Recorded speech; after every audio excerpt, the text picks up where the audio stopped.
السيد وزير قطع الأعناق ولا قطع الأرزاق. وعدتوا بتعليق وتوقيف الاقتطاعات من أجور الأساتذة، صدقتوا موقفين الأساتذة. واش ماشي العبث هذا؟ أليس فيكم رجل حكيم؟ واش هذه الحكومة ما عندهاش ولو عضو واحد اللي عنده الكبدة على هذه البلاد وعلى هذا الشعب؟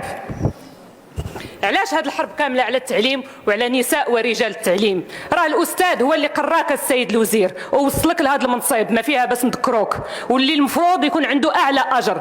واش بالاقتطاعات وبالتوقيفات التعسفيه غنكرموا الاستاذ؟ واش لهذه الدرجه املاءات البنك الدولي اهم من وليدات الشعب اللي ضايعين بلا قرايه؟ راه خصكم تجلسوا وتحاوروا مع التنسيقيات، لانهم اللي عندهم الشرعيه وعندهم الكلمه اليوم في الشارع. بارك من هذا الاستهتار الحكومي، وبارك مخرق الدستور اللي وليتوا كتفصلوا فيه التقارير الحكوميه على مقاسكم وكيف بغيتوا.